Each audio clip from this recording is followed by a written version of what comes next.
What's going on, guys? So today we're going to be taking a look at the Phantom S, and this is by a company called Aten, and they were kind enough to send this one out to us to review.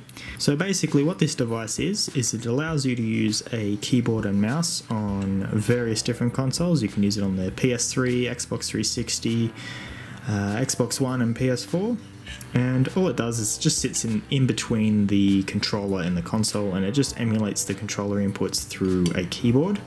So say you press W on the keyboard and you have that mapped to, say, forward, it'll walk forwards.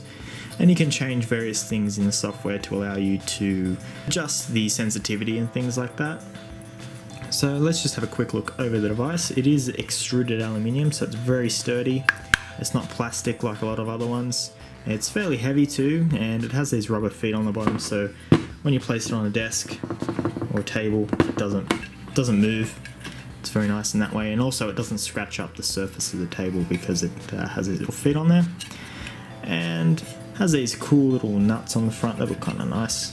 It has a very sort of military look to it. It's very sturdy looking, and it does allow you to use turbo buttons, so like rapid fire and stuff as well. So basically what you would do with this thing here is you would take your keyboard, plug it in here. I don't have a wired keyboard at the moment, but I do have a wireless one. You plug in the mouse. For example here, I have this groovy little mouse that I unboxed the other week. Well, not the other week, it was more like months ago, but anyway. So you would plug that in there, into the mouse slot, and then you would plug your keyboard in. Just imagine I've plugged the keyboard in. It's only a wireless one, it doesn't really help to just stick a tiny little dongle in there.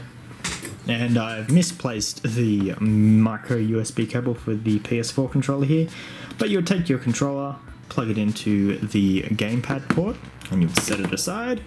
And then what you would do on the back here, as you can see, you got a reset, game, PC and power. So this mini USB cable would go to the console, this one would go to the PC, and this one would go to power. I just plugged the power one into the second USB port on the PS4 and it worked fine. On the note of the mini USB cables, is it only comes with two. Well, mine only came with two. It would be nice if it came with three, seeing as it does have 3 ports. Like, I don't know why it doesn't. It only has 2 listed on the box anyway, so yeah, it only comes with 2, which is kind of weird from a sort of like packaging point of view. They could have just thrown in a third one and would have made life a lot easier, wouldn't have to dig around looking for one. So you get the shorter one here. It's about 80 centimeters, about 1 meter long, and then there's a really long one which I'm assuming goes to the PC or whatever, whichever one's further away. It's 2 meters, and they are both just the standard mini USB connector. USB 2.0, not 3.0. And yeah, so one more thing, let me have a look at here. They've recently updated the firmware to allow you to use this on the PS4. And we'll just slide down here. So the box is fairly nice as well. I like the packaging. It's very I don't know, it's very high-tech feeling. It looks really cool. On the side here it just says Phantom S. And on the back we have some specs, so I'll just quickly skim over them, and you can pause it if you want to read it.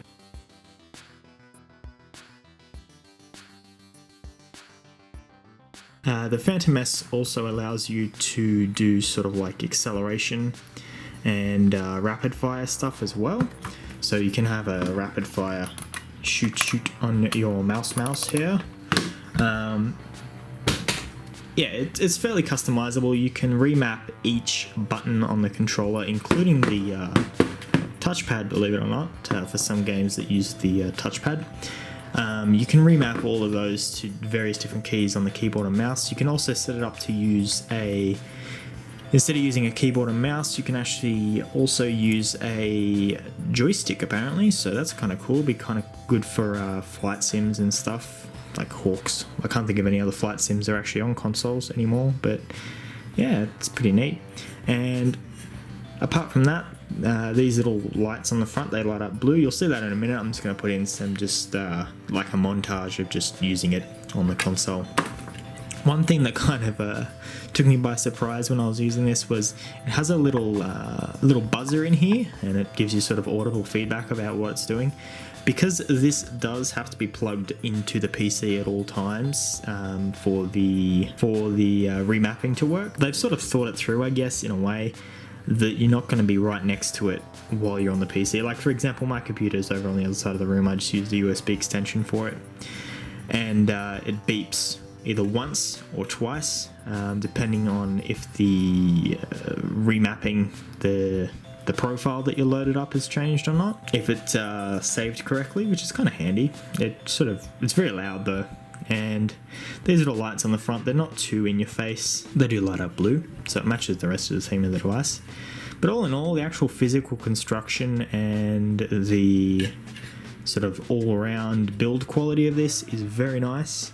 The software works remarkably well. The only comment I have about the software is the fact that in order to actually get the software or even update the firmware or anything on this device, is you have to go to Atten's website and then sign up for an account, register the device, and then it'll allow you to download it.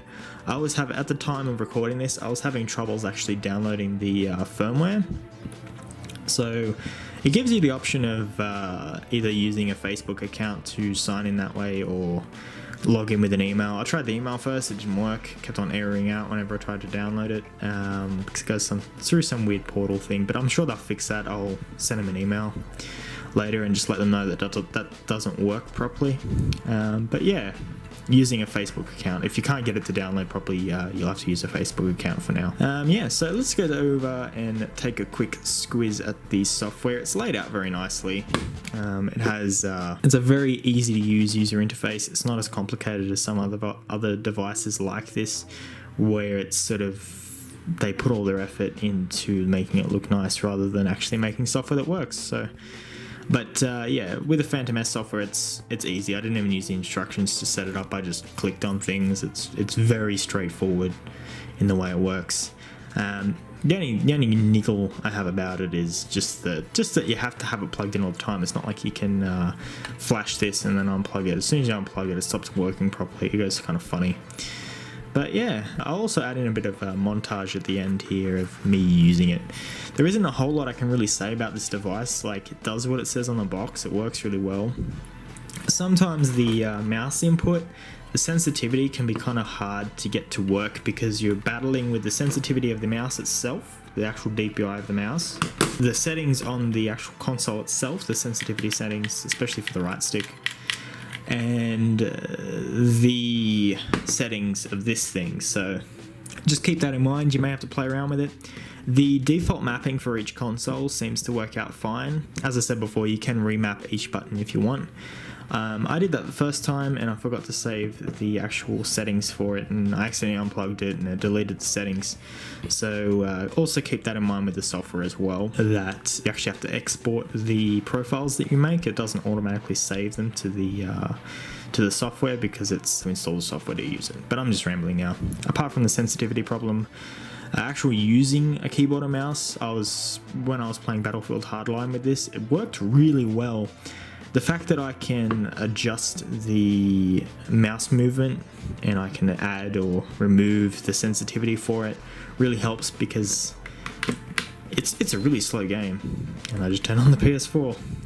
But yeah, that was a really short review, just a bit of a ramble honestly, but they did send this, Aten did send this out for review, and yeah, it's good. If you're in the market for one of these, definitely check it out. I'll leave a link in the description.